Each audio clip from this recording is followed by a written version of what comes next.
producido por el arquitecto Leopoldo Espaillat Nanita.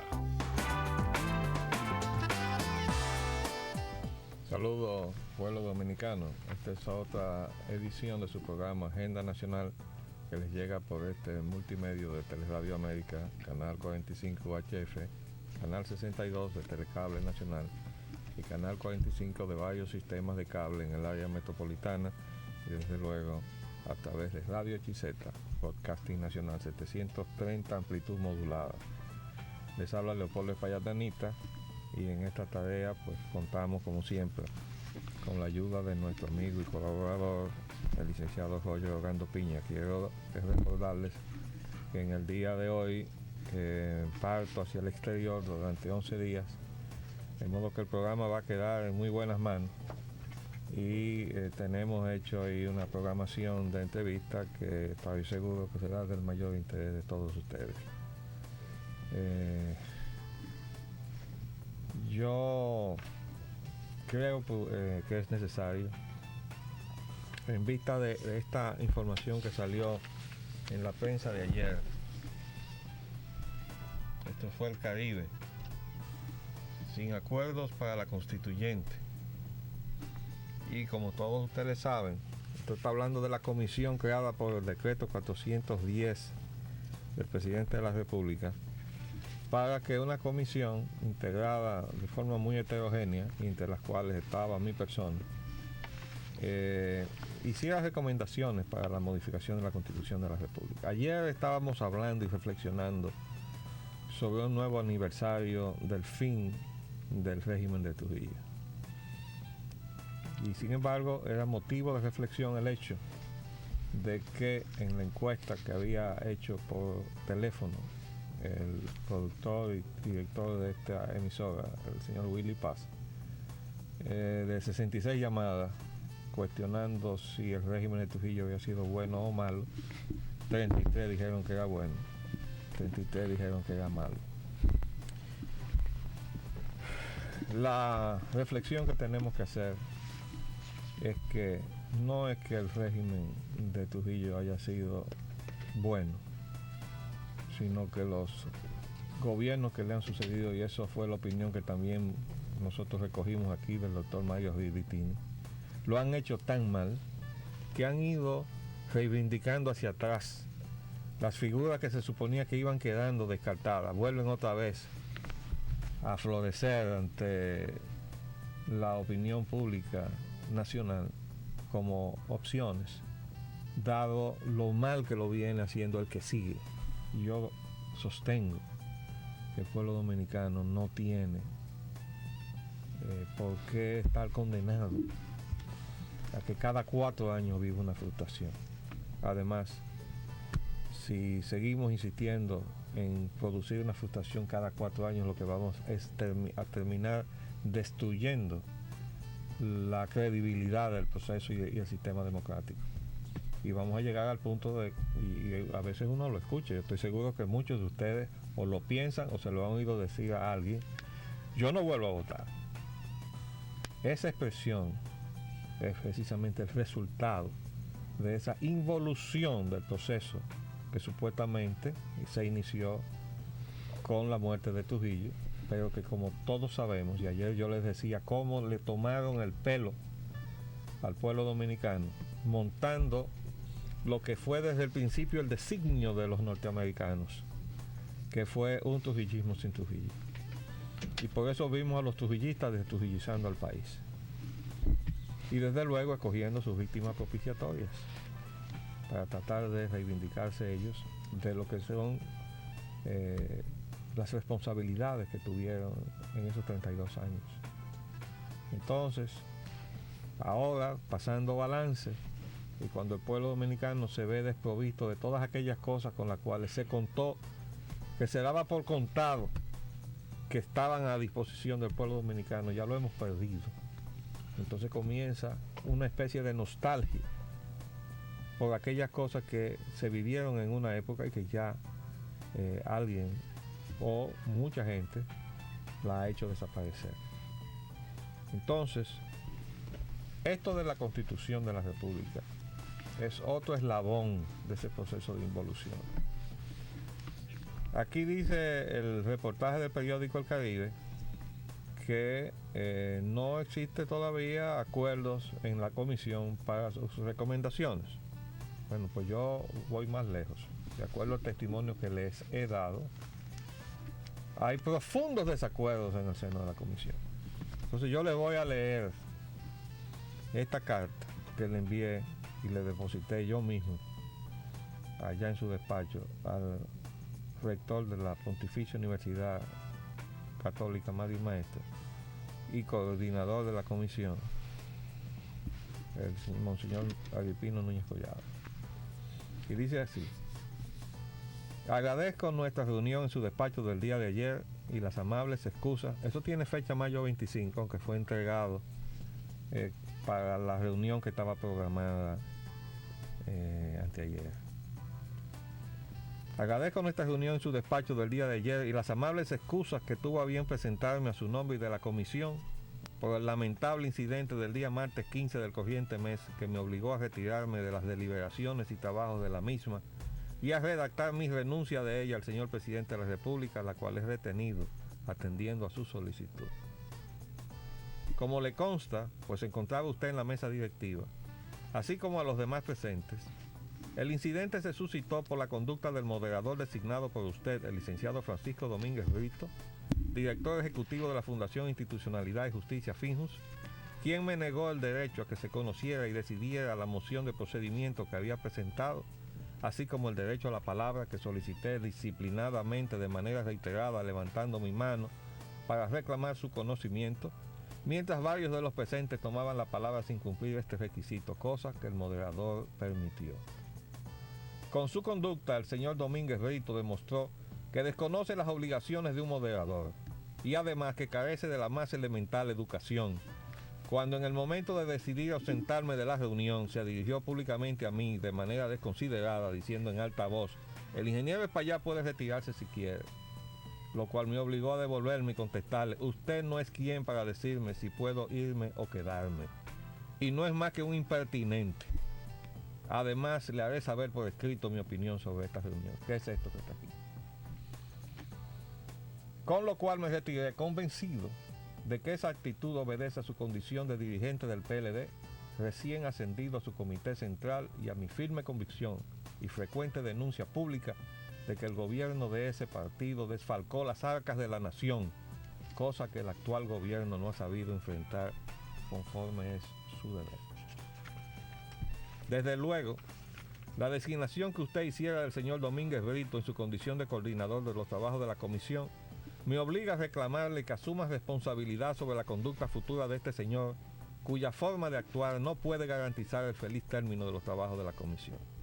Asimismo, hago provecho de la oportunidad para reiterarle la obligación de la comisión de mantenerse abierta y conocer de toda propuesta calificada hecha por personas o instituciones interesadas, tal y como lo prevé el artículo 4 del decreto 410-01, y no ceder a las pretensiones del señor Tirso Mejía Ricard de atar los trabajos de la comisión únicamente a la propuesta formulada por el CONARE, entidad que dirige, propuesta bien peculiar por cierto.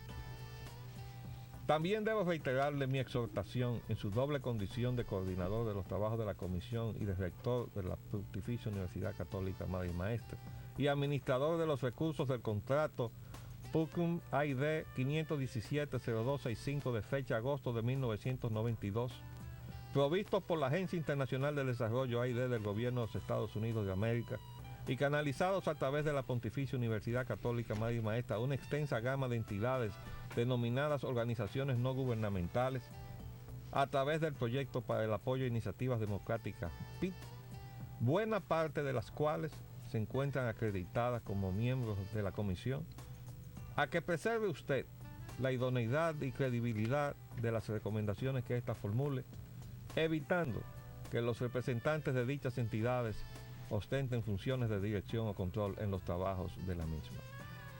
Esto así, porque los términos de ese contrato que obra en mis manos coloca a esas entidades y a sus representantes bajo las previsiones de la Ley 4701 del 14 de junio de 1957 sobre agentes extranjeros, y no escapará a su percepción que la delicada tarea de recomendar modificaciones a la Constitución de la República no puede estar guiada o controlada por personas que pueden obedecer a voluntades ajenas a las del pueblo dominicano.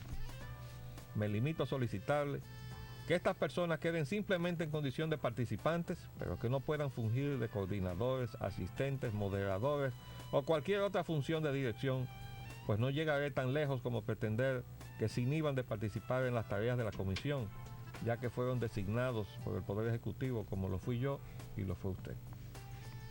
No se me oculta que la razón para la creación de esa comisión fue salirle al paso al riesgo aún insepulto de que la Constitución de la República sea objeto de arbitrarias y acomodadas modificaciones canalizadas por legisladores del Congreso Nacional, en lo que constituiría un nuevo atentado al proceso de afianzamiento institucional del proyecto democrático iniciado a partir de diciembre de 1962 y que ahora involuciona, es decir, que va para atrás.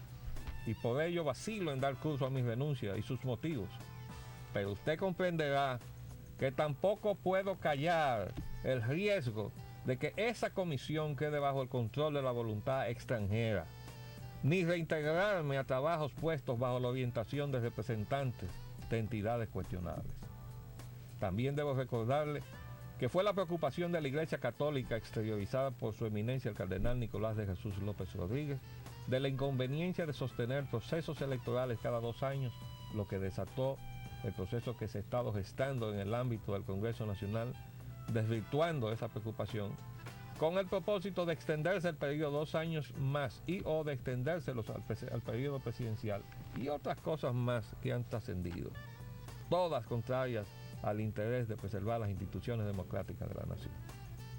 Creo que si la propia Iglesia rectifica su posición, reconociendo que si bien las vinculaciones económicas entre los partidos políticos y el sector privado son motivo de legítima preocupación, aún después de que el Estado Dominicano ha asumido el financiamiento de los partidos con cargo a los recursos provistos por los contribuyentes, la elección a término intermedio se constituye en un valioso e insustituible recurso para el elector pasar balance en ese plazo del curso de acción del gobierno de turno y su partido, otorgándole un voto de castigo en caso de un resultado negativo. Esto sucedió en las pasadas elecciones congresionales y municipales contra el PLD y sucederá en las venideras contra el PRD. Pues si un gobierno bueno de 4 años puede lucir muy corto, uno malo del mismo periodo parecería una eternidad. Y un pueblo atrapado entre una gestión que conspira contra su condición y calidad de vida, y por otro lado, frente a una denegación de justicia, no tiene otro camino que la protesta violenta. Esta votación intermedia se constituye así en una válvula de escape social para enfrentar la tendencia autoritaria y desviada de una gestión divorciada de la base social empobrecida del país. Le pido, pues, que me ayude a atender su amable solicitud de no dar curso a mi renuncia, tomando la responsabilidad de dirigir directamente los trabajos de la comisión, excluyendo de las posiciones indicadas a toda persona o representante de entidad que quede bajo las previsiones de la Ley 4701. Para estos fines, aunque esto es materia de archivo en esa universidad, le anexo la relación de entidades afectadas que están presentes en la comisión. Por último, paso a transcribirle la moción de procedimiento que el señor Domínguez Brito se negó a someter a la decisión de los miembros de la comisión para que se le trazara un marco conceptual a las propuestas de modificación que se formulen al texto constitucional y que encontró la sorpresiva resistencia del señor Tirso Mejía Ricard, representante del Consejo para la Reforma del Estado, CONARE, entendiéndose que éste excluye la propuesta sobre la forma de modificar la Constitución ya orientada previamente y que dejo en sus manos para su eventual consideración en momento oportuno. La moción era la siguiente: propuesta de propósitos fundamentales para la reforma. Primero, afianzar la soberanía de la República. Segundo, afianzar y preservar los atributos físicos, territoriales, naturales y culturales de la nación dominicana. Tercero, afianzar los principios y mecanismos de una sociedad democrática.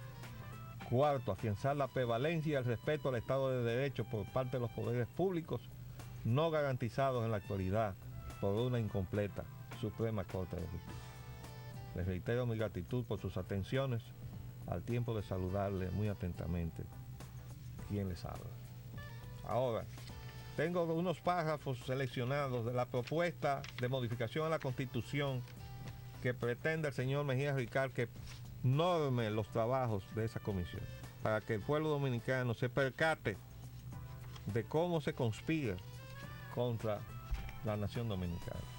Dice el señor Mejía Ricard, o la entidad que él dirige, en el título 1 de la nación dominicana, en el artículo 1 se consigna que el pueblo dominicano o de Santo Domingo constituye una nación organizada en Estado libre e independiente con el nombre de República Dominicana.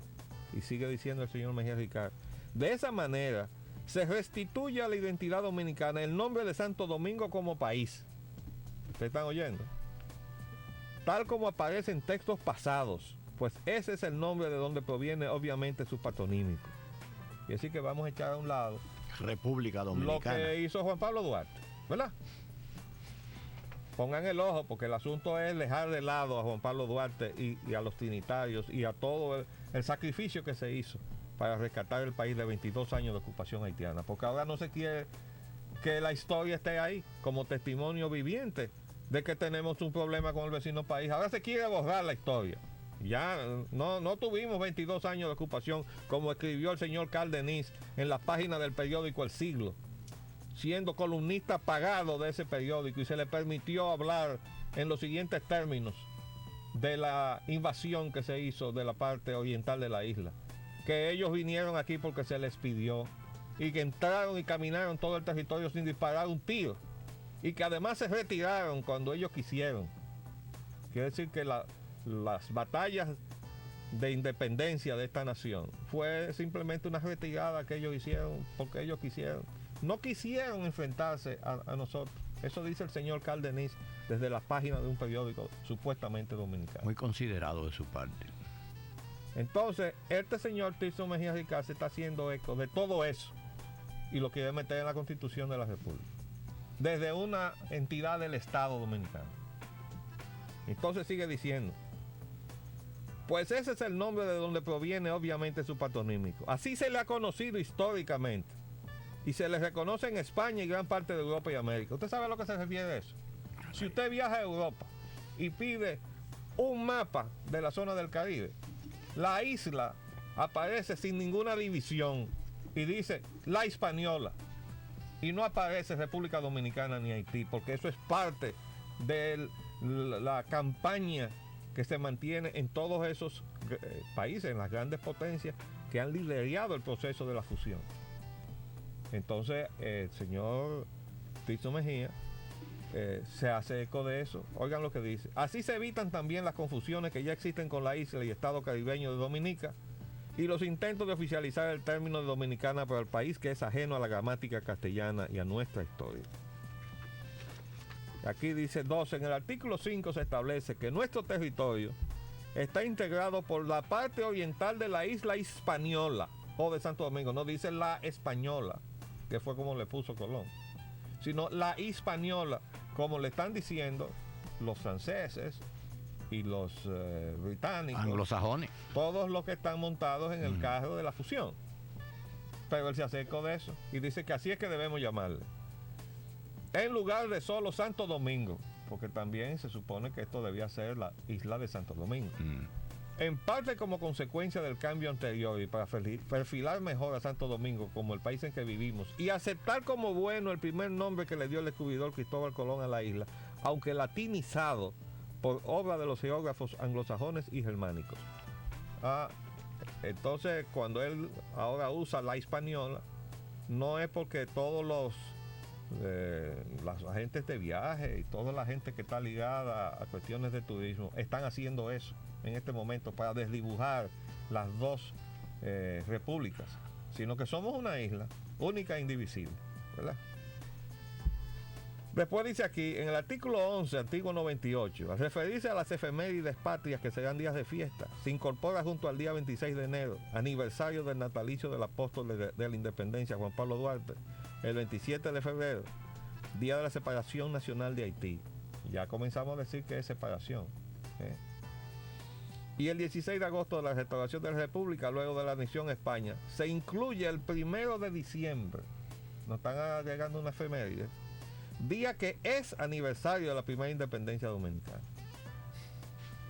La llamada independencia efímera protagonizada por José Núñez de Cáceres, que fue el evento que realmente terminó la era colonial en el Santo Domingo español, como lo reconocen historiadores dominicanos de valía como el propio expresidente Joaquín Balaguer. Y sigue diciendo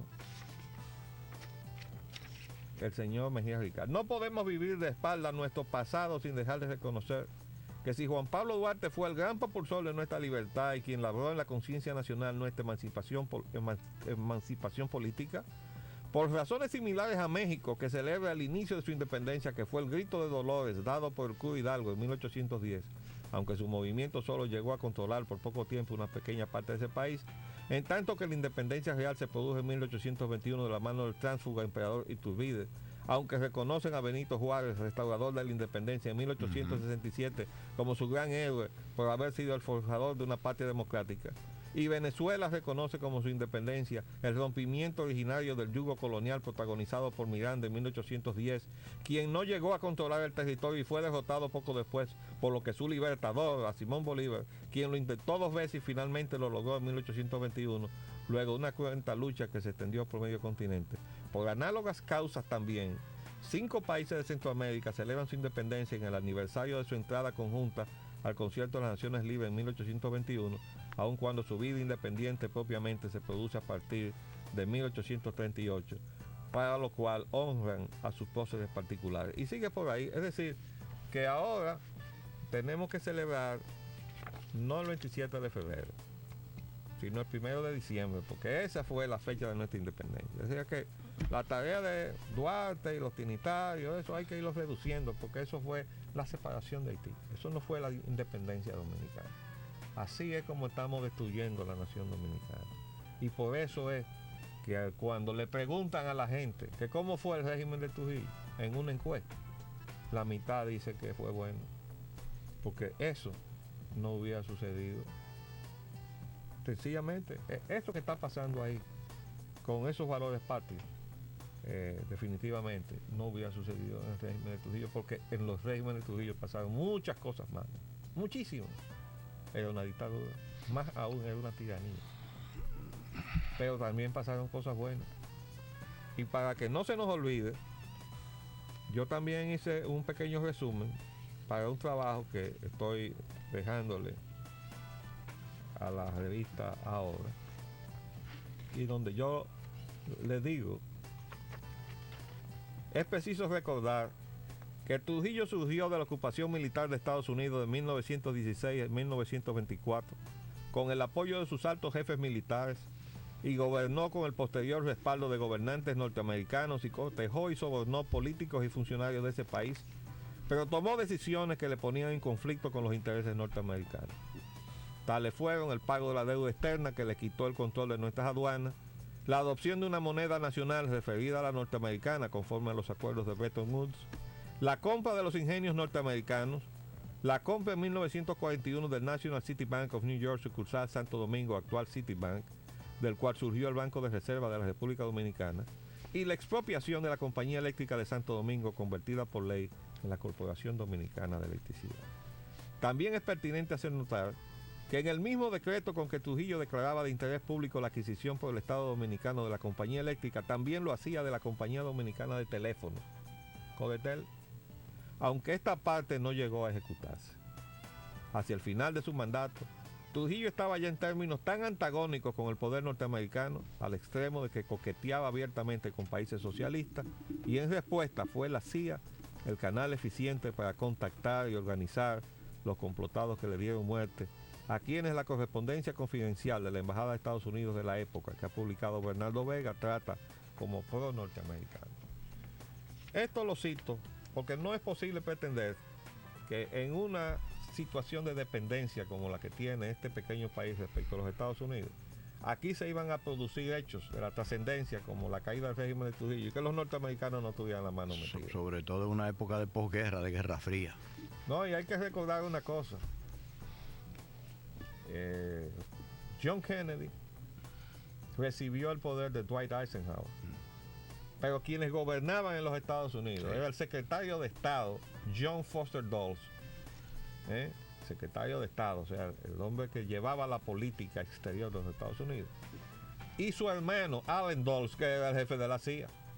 Quiere decir que había un hermano que llevaba la voz cantante hacia la luz pública de las cosas que eran política conocida o enunciada de los Estados Unidos. Y el otro hermano estaba haciendo entonces las tareas sucias de los complots para matar gente y armar, por ejemplo, la invasión de Bahía de Cochinos. El espionaje internacional. No, y la invasión de Bahía de Cochinos. Es decir, eso estaba montado. Cuando Kennedy toma posesión, claro, eso estaba listo.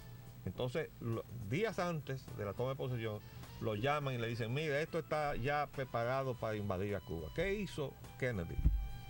Que dijo, sáquenme la participación de las unidades de las fuerzas norteamericanas. Ni aviones, ni barcos, ni mucho menos ni efectivos. Ni mucho menos efectivos militares. Aunque esa orden, de acuerdo al testimonio que yo he leído, no fue acatada, porque volaron los aviones, los barcos también hicieron lo suyo, y aún así fracasó el intento de desembarco. Entonces, a Kennedy le quedó para el resto de su vida la maldición gitana de la colonia cubana en Miami, de que él era el responsable del fracaso de Bahía de Cochinos. El fracaso era el resultado de la forma tonta con que los servicios de inteligencia norteamericanos habían montado aquello. Y entonces el fracaso se lo pegaron a Kennedy, porque él dijo, con muchísima razón, ¿cómo vamos nosotros a intervenir con nuestros propios aviones y nuestros barcos, etcétera? Cosa que incluso cuando se estaba debatiendo en Naciones Unidas, Adlai Stevenson estaba diciendo que no había, y realmente habían participado, pero violando la orden de Kennedy. Bueno, así se cuecen las habas, porque esa misma gente que había armado la invasión de Bahía de Cochinos había montado la muerte de Trujillo. Y Kennedy le tomó miedo al vacío que se iba a armar con la muerte de Trujillo. Por eso es que ustedes ven que ahora está surgiendo la información fidedigna de que había un apoyo inicial que luego se retiró. Había una oferta de armas, ametralladoras y armas de todo tipo, que luego se redujo a 2 fusiles. 3 ¿A 3? M1. 3 M1. 3 carabinitas. 3 carabinas M1 que eran del personal que custodiaba la embajada y lo habían dejado allí. Y eso fue lo que le entregaron entonces a los que participaron en la conjura. Esas 3 carabinitas.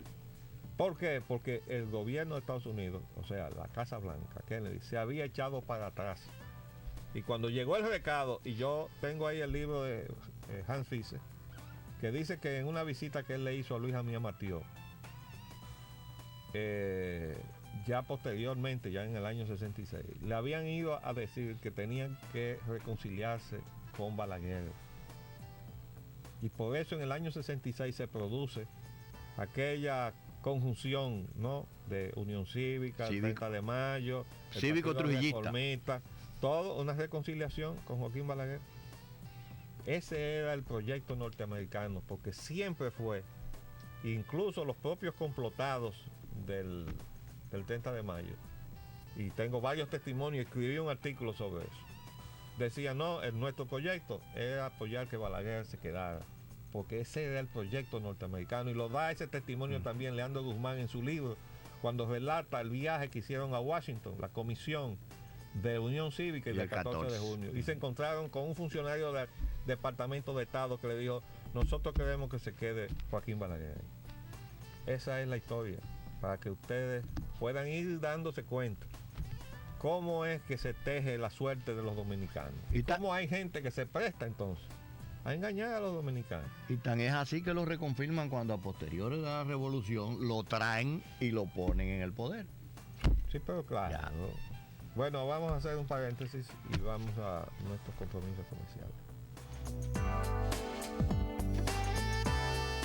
Bien, vamos entonces a ver con nuestra agenda y tratando de darle espacio también a nuestros televidentes. Vamos a hacer lo más breve posible. Una vez agotado el tema previo, que ya ha agotado el arquitecto, pasamos a los temas de la agenda de hoy, que se inician con el aspecto del petróleo y combustibles.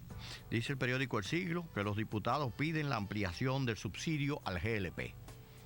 Bueno, el Listín Diario dice, precios del petróleo y gasolina en los Estados Unidos bajan. Ustedes se dan cuenta cómo es que nos toman el pelo. Aquí los precios cambian realmente cada 45 días cuando entra una nueva existencia comprada a precios determinados y no cada semana. Eso, sencillamente es una tomadura de pelo. Con respecto al segmento, el sector energía eléctrica, dice que la falta de pago afecta a los generadores. Están Bueno. quejando los generadores de que el gobierno no le está pagando. Ajá. Ujú. Y ellos pagaron. Todavía no sabemos si pagaron. Eso no está claro, no nos lo han puesto claro. En cuanto al tema de ayer y de hoy, jueves 31 de mayo, dice Policía Nacional. Política. Política Nacional, perdón.